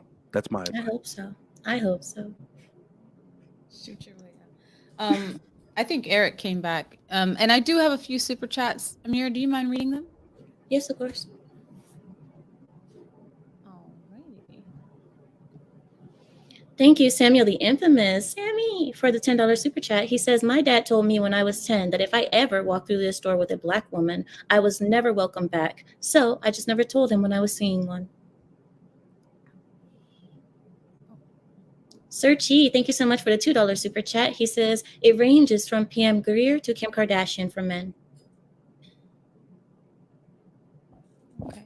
I think that is all the PM super Greer chat. was bad. Hey, can I tell y'all what my grandmother told me when I went to basic training? My grandmother, right before I left to go to basic training, told me, if she can't use your comb, don't bring her home. It's exactly what she said. I'll never forget that. And I was stunned. I didn't even know what to say. I was just like, okay. Can you repeat what she said? I'm sorry. What does that mean? Basically, if she wasn't black, don't bring her home. Wait, if she can't use your comb, don't bring her home. Use any comb. We can't use they comb. I'm not here to explain the phrase. I knew what she meant by it, though. I'm gonna be pulling roots out if I use they comb. When you see, this is what I said earlier, that black women are more like jealous about, The hell? seeing their men with This wasn't other even what I ordered. races. So What were you saying, Amira, Mary? as a El Salvadorian woman, if you saw a black woman come and like take the most handsome El Salvadorian man, the bachelor in your town, would it bother you? Okay. Eric, what were you saying about? You're saying that I can't use a comb? What? Yeah, your hair is different. So like you didn't grow up using hot combs and stuff like that. You didn't put relaxer in your hair. You don't understand anything about that type of stuff. No. But I can use any comb. I think other people would have a problem using my combs. I think I can use. Would any you type want of to comb. use a hot comb? What is a hot comb? Oh, Exactly. is it the Exactly. Wait, no. I've seen it before. Do you Do you women? want to do that? No, my hair Okay, would burn. I didn't think so. All right, there you No. go. All right, this is the last super chat for now. Thank you, Sir Chi, for the $2 super chat yet again. He says, I would wrestle Lizzo in the bedroom, not marry her. Wow. Sir Okay. Chi, you have the strangest imagination. Okay, so I have one more question I'm going to ask, and then I have a clip to play. So, where'd Trigger Mike go? I don't know. Okay, so question is, in saying that there is a more desirable race, does that prove in a way that racism still exists? No. No, desirability is a preference. It's not discrimination. Well, first off, hold on a second. Let me just think about this. All of it is discrimination, right? You But should that's how ask the humans question. survive. You should ask your question. What desirability does racism exist?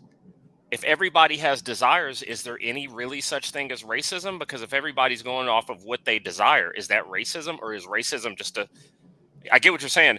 You're correlating racism to desirability, but if everybody has their own desires, and this was a problem with like integration. If I prefer my own, why are you forcing other people on me? So I don't know. I don't know if you can have racism if everybody has a desire to be with somebody else. Yep, I agree. I don't think it's related or the same, because I can say I really don't find Asian men attractive, but just because by looks automatically I don't find them attractive, that doesn't mean that I discriminate or I will think that they're the worst or something like that. That's hate against, because that's what's related with discrimination. There's hate with it, with the word.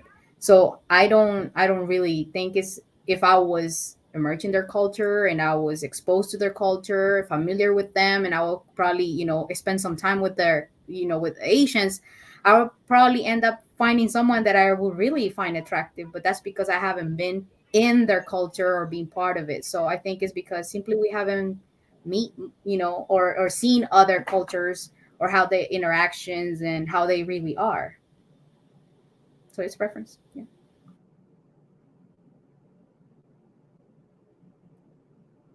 You're muted, Kelly.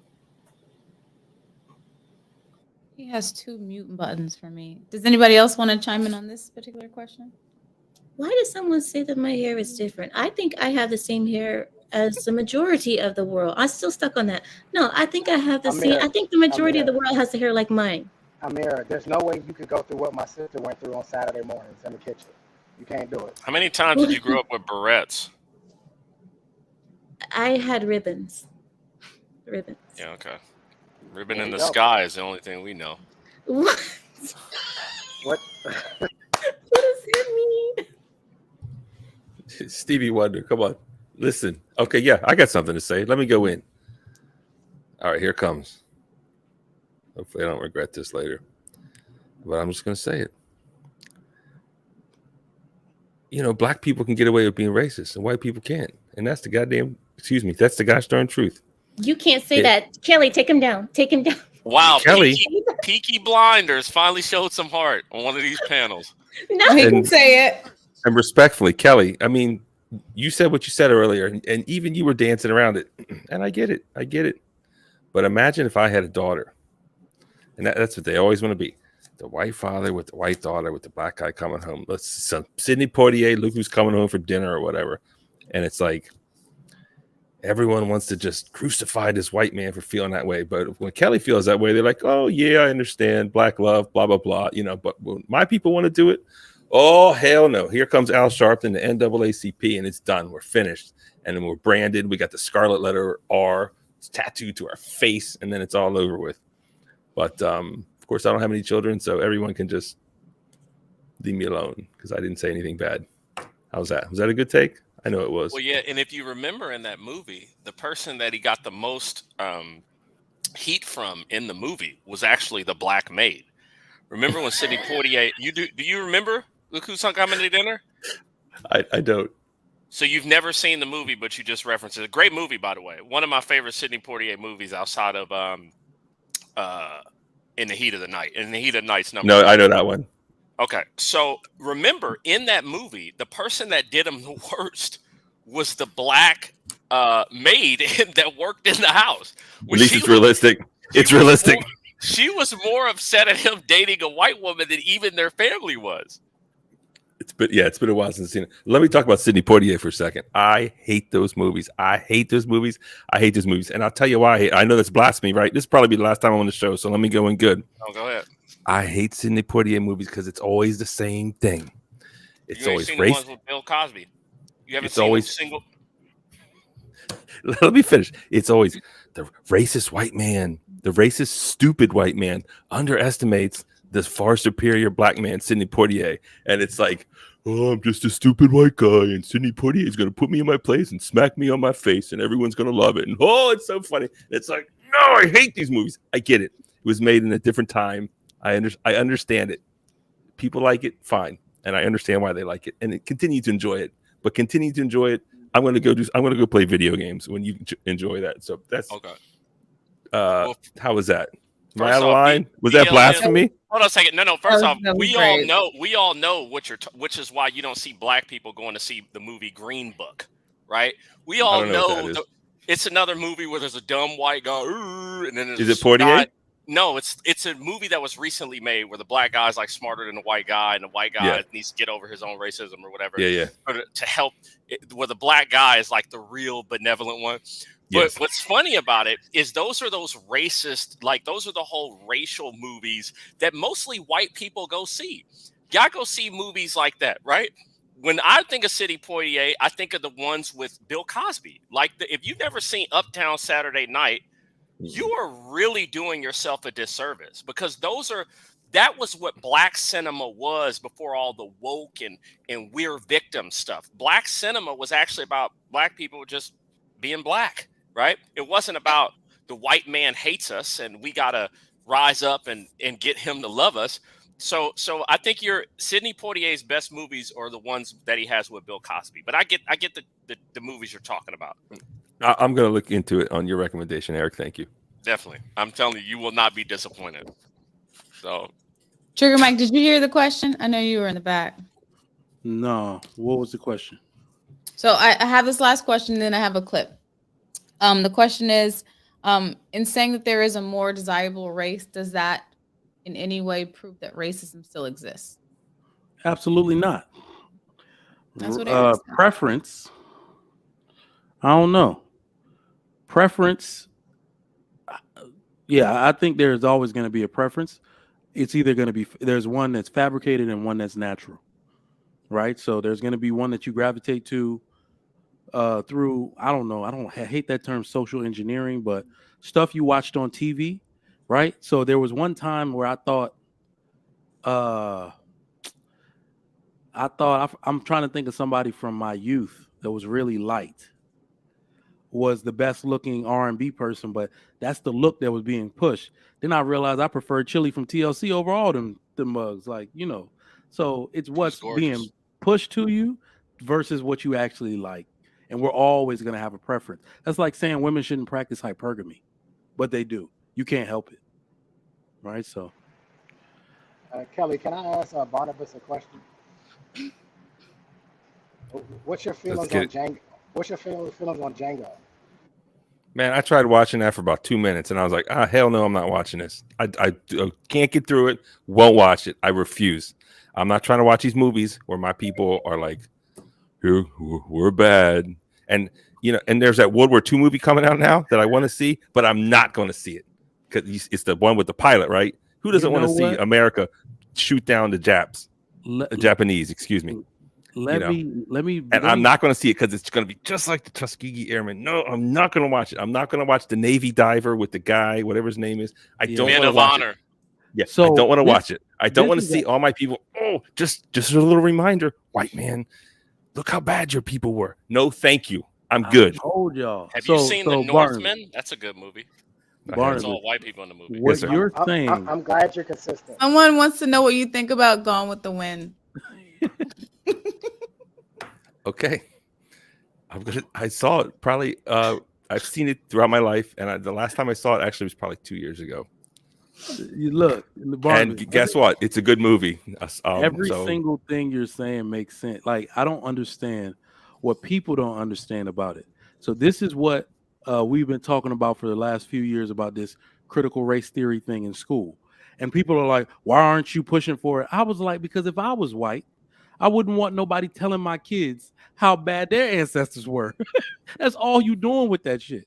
So if I'm the one making the rules and I could choose whether you're going to tell my people how bad they people were or just kind of live in the present, I would choose you ain't teaching my kid that shit. Right? Well, hold on. Sorry, let me interrupt. I'm not against the truth, right? I'm not against the truth. No, it's not. We need to know our history. We need to teach history as accurately as possible. It's the truth or not the truth. Why you wearing that hat? He who has the gold makes the rules. So why is everybody mad that the people that got the gold don't want that shit in their history book? It's the way the world has been since times immemorial. If you want to make the rules, get some gold. You can teach whatever the hell you want in your school. Well, what you're not seeing is it's actually the white people with the gold who are now anti-white, right? It's the white people. I hate that. They got their it's the worst. It's these white people who have like a fantasy of like just being on the bottom, and it's very cuck energy, right? It is. They want to give them their wives as reparations, and that's just what this comes down to. It's just like these white who, I've just been so bad, and I need to get on my one knee and shine your shoes during a protest march. It's like those white people. It's still white supremacy.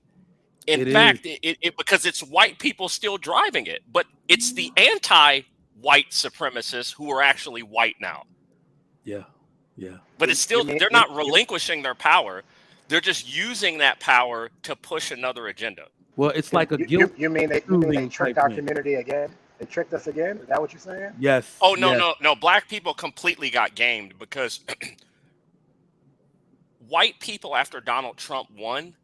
They stole the race card from black people. Like they stole the power of, the power you used to have if you could point at somebody and say, you're a racist. And they jump out. I'm not a racist, right? White people stole that power and used it against other white people. You voted for Donald Trump? You're a racist. So what they did is Bring It On. Remember the movie Bring It On with the white girl with the camera when she recorded the clovers? That's what these liberal whites did. They took black people's only superpower, which was the race card, and then used that against other white people over Donald Trump. That's a good analogy. You're on mute, Kelly. Sorry, he has so many mute buttons. I do have a clip I would like to play, and I'd like to get you guys' thoughts on it. So I'll play it, and then you can chime in. Where is it? There it goes.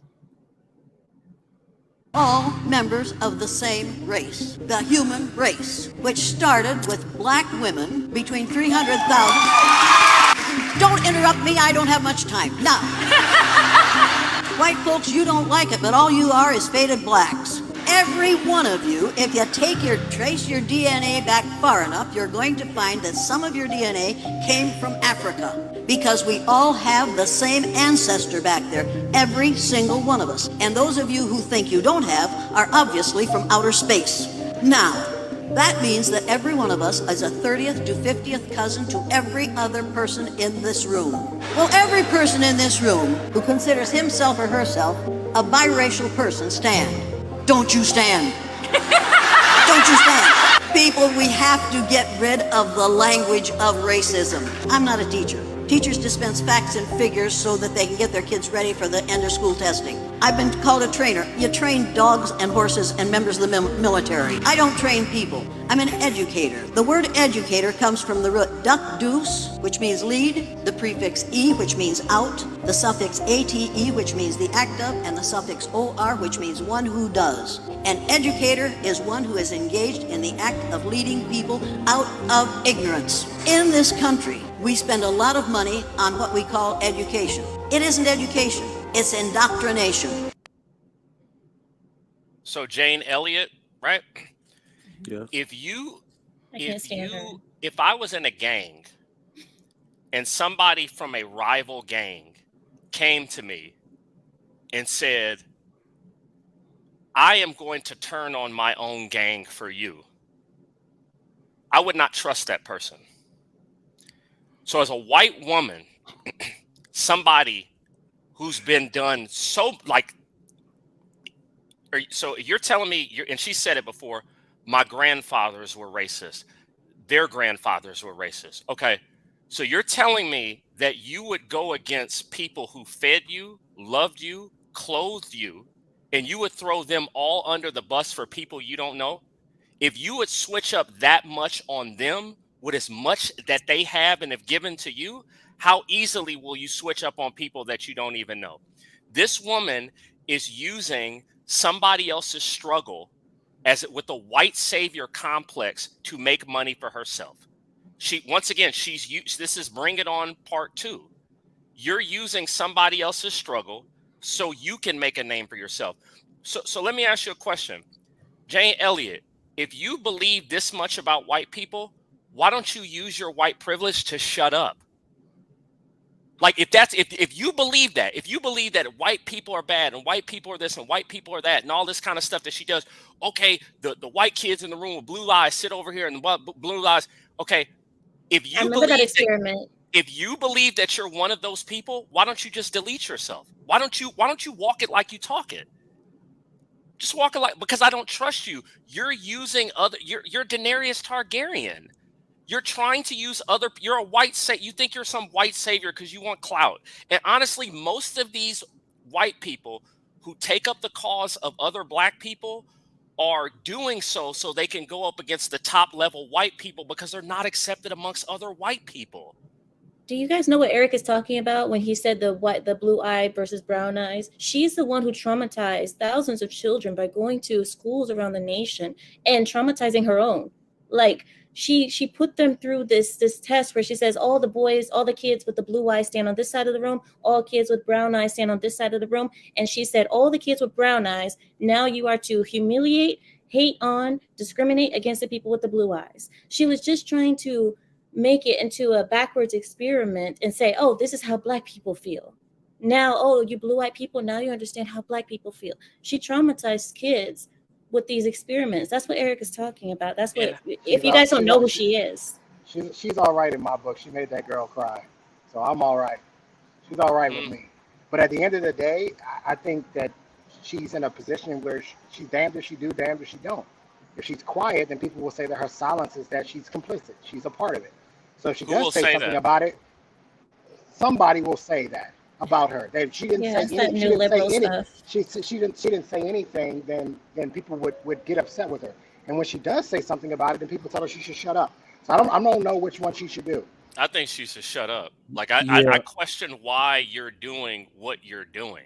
So I think Eric does have a point in the sense that I've always admired people that could teach objective history and objective facts about history.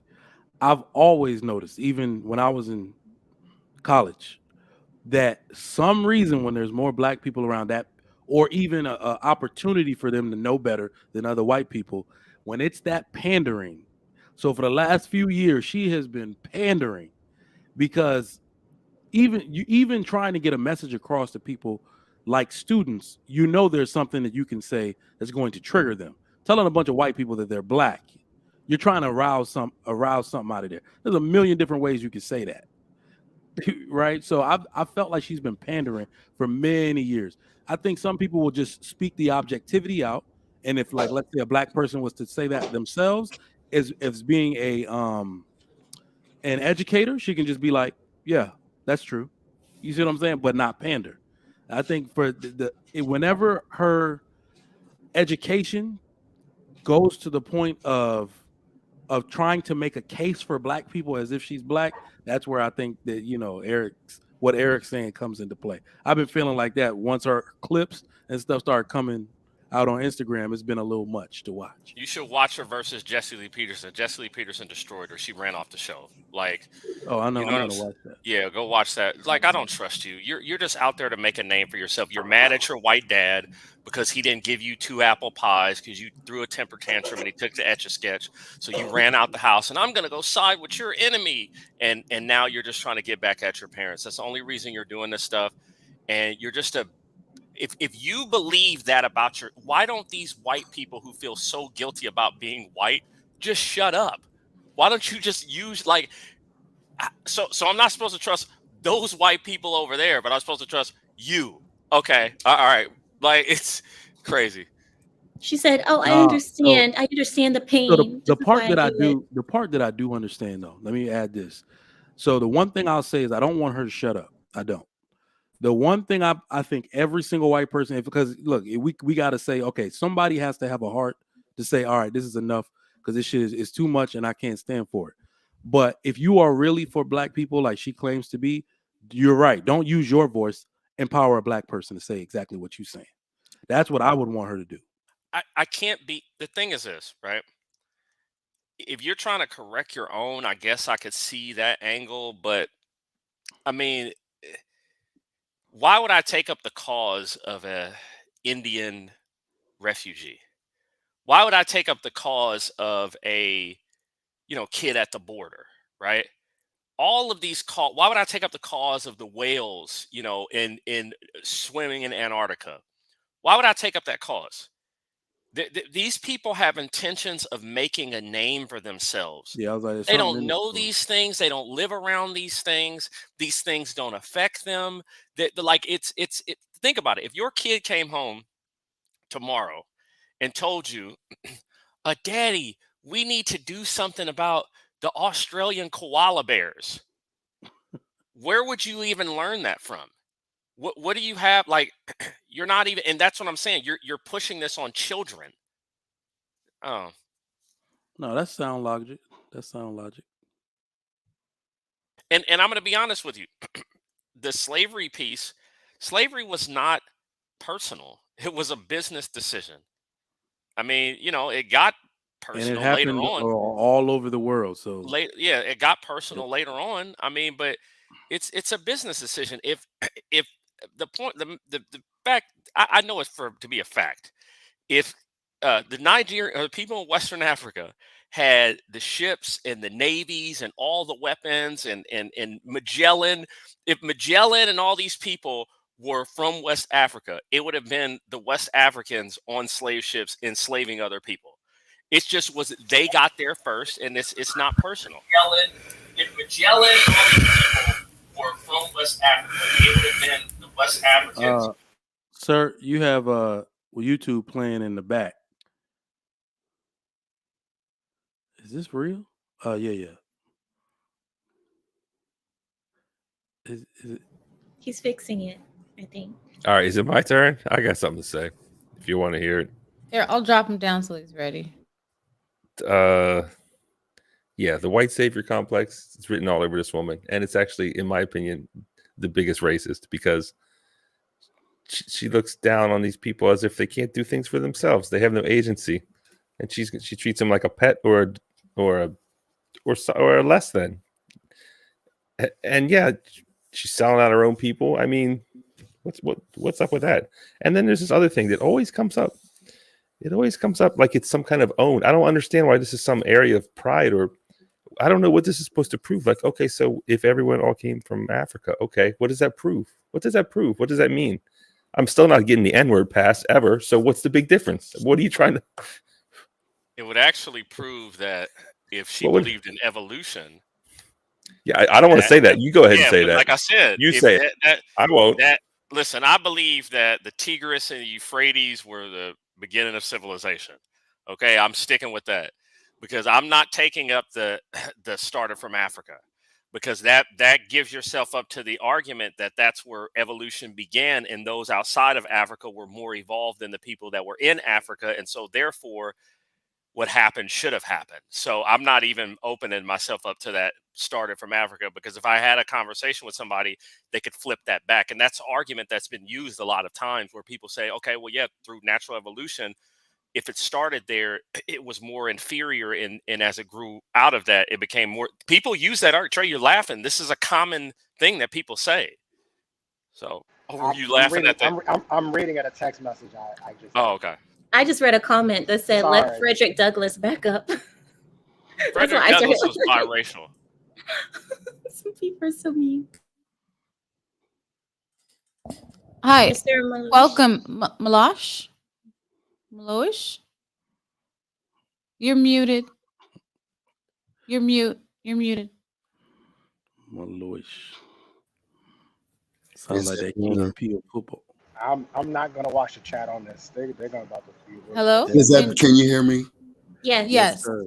Oh, okay. What did you have that you wanted to add? Welcome. Eric, chill. I'm sorry. I hope I'm not too ugly. Please excuse an old man's hair. I just want to say real fast, when it comes to Jane Elliott, she, like we remember the day when Dr. King was killed. Now, just curious, were any of you guys 58? No. Okay. That was the day. We'll put it like that. With that said, what started her is when Dr. King was killed, and she even said it. Dr. King was her hero. He was also my hero, for those of us who remember. Now, true enough, I was a kid when he died, but I do remember when he was killed, and it was a day. With all of that said, yeah, of course, it looks like she's selling out her people, la, la, la, et cetera, et cetera. But guys, I just want to say some of the stuff we went through that you guys do not know about and that he's tired of seeing in the movies. And I don't blame him. I and everybody else is tired of seeing it in the movies. Hell, what about those of us who lived through it? With that said, Black people still go through it, just like we still have the Republicans still making it where we have to fight for the right to vote in certain states. And this is 2023, excuse me. So we could go on and on and on about our struggle and what's different, not different, et cetera, et cetera. But what I do want to say is, well, okay, sir, do you remember Saturday, July 20th, 1968 at 4:30 p.m.? I don't care. Oh, you don't? Well, No. Then there's no reason then going through it if there's something you don't care about. How do you feel that people who are Black, I guess, how do you feel that they're asking now for segregation more than they did back then? They don't remember what it was like you don't care today, right? No, but they're asking. It's funny because your generation went into businesses that were mainly white, right? Okay. You went into those businesses that were white, and you demanded that they served you or whatnot against Barry Goldwater and all that kind of stuff. And what is it? How do you feel today? How do you reconcile that with the fact today that Black people are saying we want our own thing and we don't want to be forced to be with whites? Okay. What a lot of people forget, the reason why all that happened in the first place is because there were over 100 incidents like they were in Tulsa, Oklahoma. So there were incidents where Blacks tried to have their own businesses and homes and shit, and were killed and lynched. Okay. So remember, the water hoses and dogs and shit, all that shit happened when I was a kid. So let's but start. You don't care, remember? So let's start at Tulsa, right? Mm-hmm. walk me through the events of Tulsa. Walk me through those events. Would it matter if you don't care? No, it does. It does Yeah, matter. She got to transition to end. Yeah, we can't go down that road. I got Well, you. I just want to say I'm old enough to remember when white folks would drive by and would say "nigger" at the car to me as a kid. So we can't use the word on YouTube. Oh, I'm sorry. That's okay. But the thing but that's how old I am. But the thing is, the thing is this. I'm just going to be honest with you. I respect you because of your age, but a lot of times people from your generation tell us half stories. You don't tell us full stories about things that happen, right? Because if you don't care, should we tell you any story? Hold on a second. You talked about the day of Martin Luther King's death, right? I can tell you this: the riots after that, which would be your generation, caused more segregation and poverty, right, for Black people, with white flight and all of that, right? Than anything that you may have accomplished with Martin Luther King. Okay, so is that the reason why the Republicans are still fighting for us not to have the right to vote because of what we did in the 60s? What? Today, Republicans got you the right to vote. The Republicans did not get us the right to vote. Really? You want to look up what Southern Democrats did? Like, oh, you know, Lapeef. I remember Senator Barry Goldwater, sir. Maybe you're not remembering it clearly. I was there. I just think that. But remember, you don't care. No, I mean, I don't. I think that you guys are milking this stuff. I think that I'm not milking anything. Well, you guys keep talking about this. All right, y'all. Jane Elliott's milking this stuff. Hey, Kelly, you got any? Jane Elliott lived it, but okay. But that's the point I just wanted to say. See, we went through that, and what we went through. Okay, you guys don't feel that pain. I understand that part of it. The thing is, though, she remembers those days like the rest of us. And they weren't easy days. And she's not doing it for clout. She's been doing this since King was assassinated. Sir. Yeah. Like with all due okay, I'm sorry, sir. I'm sorry. Guys, I just want to say thank you. And that's I appreciate it. How do you pronounce your name? Malash. Malash. Thank you for coming up. And I want to say I do respect what the elders went through. So thank you for coming up and sharing. Thank you. I'm sorry, guys. Anyway, thank you, guys. I appreciate it. Thank you for what you added. Don't you guys think that this is evidence? Like all the older people, like the older generation, they tend to believe exactly what the news tells them because they grew up in a time where the news was the only place they got their information. Yeah, they tend to half stories. Well, yeah, they tell us half stories. I mean, the thing about it is this: I don't necessarily. I'm not going to say anything against him, but if I felt so bad about something, I wouldn't do something about it by going outside and singing a bunch of songs and writing on a bunch of signs. I think that that's I'm not going around begging other people to love me. I'm not going around because that's just that's my take on this. A lot of this stuff to me, and I wasn't there, so I could be wrong. But when I look back at it, I see just a bunch of people who went into other people's businesses and begged people to love them. And that's because I'm more of the Malcolm X school of thought. I wouldn't be more of the Martin Luther King school of thought, but I don't. And what has it gotten? Because all people have learned how to do since then is beg, protest, march. I don't think this has anything to do with the point tonight. And we could, shoulda, coulda, woulda all day till we blue in the face. Everybody can say what they would have done, what they could have done. Different it doesn't have anything to do with it. Yeah, it doesn't have anything to do with the topic tonight. Yeah. But maybe one day, Kelly. But the thing about it is this: people still, when they don't get their way, they mimic what those people did. They march and they protest signs and all of that. It's just I'm not for it. Trigger Mike, did you have any closing thoughts? Because we're gonna wrap up. Usually we go about 2 hours for the show. I'd like to let the people who are on Eastern Standard Time get to bed. So, anybody with final thoughts? Thank you, gentlemen, for joining. By the way, I appreciate it. And thank you for keeping it respectful. No doubt. It's a great show. Okay. Anybody final thoughts? Thank you, Kelly. Hopefully we can have this topic maybe next week because it seems like it's something that gets people really fired up. Like people have a lot of opinions and views on it. But I mean, if I did it, I would have like maybe the older generation be able to come up and give their perspectives and have some younger. I'm here for generation. it. Be able to ask them questions. They think they can silence us with just you won't dare. You don't know what I went through. Well, I don't. So I wasn't there when a house cost $300. I wasn't there for that. obviously, Trigger Mike, I'm not for the arguing. I'm for the understanding. And maybe they can shed some light and perspective on what they went through and maybe bring more understanding.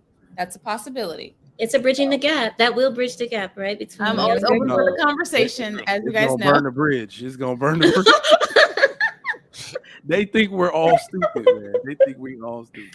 We'll see how it goes. But this is how we're gonna feel when we're old. We're gonna look at younger people after us and say the same thing. Probably you don't know. Down for another old head. I was about to say that it requires it requires a lot of empathy, because when you haven't been in that position and you don't know what it is to live without television, for example, and you only hear what you were told.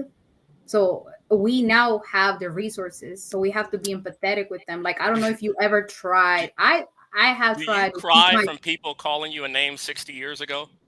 If somebody shouted something at you driving by in a car, no. Do you cry about people not liking you? No, but that's all I see. That's all I see. That's all I see. Traumatized by it. What I'm saying is empathy is, how would you feel if you were in that situation? It's not. I would probably laugh. I would probably laugh. That's because with the knowledge that you have now. That's why you're saying I'm not begging for other people to love me. Let me give you an example. Let me give you an example of what. The reason why, hold on a second, let me say this one point. The reason why, even when we began the show tonight, you felt like people were a victim was because of people like that. They think that all Black people are victim and our entire identity is being a victim. And I just don't identify with that. I'm sorry. I feel like I think there were some people who wanted to make breakthroughs, but then there are other people who are in a constant state of begging people to love them. They want people to like them. They cannot exist if white people don't like them. Yeah. And so I'm tired of them looking for somebody to like them. And I'm not with it. That's actually what exists today. A bunch of people that just want. Yeah, and they learn that. White people have not been in the way for a very long time. And they learn that from that generation, because how did that generation get what they wanted? They got what they wanted by begging other people, by writing on signs and all of this. But that's why there were two different sectors. There was Malcolm X's side. Malcolm X is more like you, and then there was Martin Luther King. You would probably be more on the Malcolm X side, right? But you don't have a conversation with the elders by completely just disregarding what they're saying. Yes, exactly. That's exactly my point. Hang on, Eric. He was jumping. In order for you to actually bridge this gap, you have to listen to what they say. Now, I agree with you, Eric. I honestly think you're right on the right path. I'm right there with you. But in order for us to have this actually work, we have to listen to what they say. We have to understand what they say, and then we have to give them the tools to get past that victimhood. But the thing is this: number one, I agree, you can't teach an old dog new tricks. And then the second thing, I asked him several times. I said, explain to me Tulsa. Everybody loves using Tulsa, Oklahoma, Tulsa and the Black Wall Street. Well, explain what happened. Because obviously what you're telling me is that some people destroyed something that other people built. Well, it took them a while to build that stuff. So why don't you tell the full story of what happened in Tulsa, not just the response? Like, that's what I'm saying. And I'm tired of people using stuff like, well, back in Tulsa, and all this pseudo history that we use today to brainwash Black youth that they're victims and they can't do anything and there's some white boogeyman under their bed. I'm tired of this. And let's say that there is. Let's say white people are as bad as you say they are. Okay, you got to adapt and move around that. How long are we just going to keep talking about the problem? And the reason why if white people were, if these oppressive figures were really that bad, you wouldn't talk about, you would just adapt accordingly. You would not go to them begging them to give you something, because that's all this is. I'm flopping to the ref trying to get to the free throw line, and I'm just not with it. I'm sorry. Well, maybe if we do, maybe when we do the. Oh, did you want to say something, Barnett? I'm sorry. Yeah, it's. I just wanted to quickly on Eric. It's interesting that you talk about that, and for people who don't know, 10 people got murdered in front of the courthouse in Tulsa. 10 of my people, and that's what started it. Doesn't justify it, but that's the truth that's never told. So, Eric, that's interesting you bring that up. Secondly, as far as the other gentleman goes, I do believe it was harder for him back in the day, and definitely deserves. Perhaps respect and understanding. Obviously, maybe sometimes we all get out of touch. But just to close it on the topic, Callie, I think the topic goes, who is the most desirable? And my final closing thought on that, I would say it's it's just all subjective, but it is a great topic that elicits a lot of opinions, and it's fun to talk about. And thanks for having me. And you guys know how to get in contact with me if you ever want to get back at me. So thank you so much. Absolutely. Thank you so much. And I do have. Eric, you're done. I'm cutting you off, Eric. I want to bring Kelly's too nice, but I'm cutting you off, Eric. I have 4 super chats. Talk to me like that, white man. I have 4 super chats. I remember the day when they were cutting me off. Eric, Kelly's show. I have 4 super chats, and I'd like to make sure we read them to thank the people for donating, and then we'll close. Okay. Thank you, Caesar's Palace, for the $2 super chat. He says people could get killed for learning how to read. Tina, thank you so much for the $4.99 super chat. She says, it is said that those who forget history are doomed to repeat it. Thank you, Me University, for the $2 super chat. Says, race, sounds like a competition. Yeah. And thank you again, Mr. University, for the $2 super chat. He says, we can get away with racism because we the underdog. Well, thank you so much for the super chats, and thank you for all the panelists who joined today, and for the 2 surprise guests that I didn't know were coming, but you guys added value to the conversation, so thank you. And also thank you to the chat for being amazing and hanging with us for the last 2 hours. We're here every Wednesday, Bridging the Gap with Kelly, and we'll see you next week. Thank you, Kelly. Thank you. Bye, guys.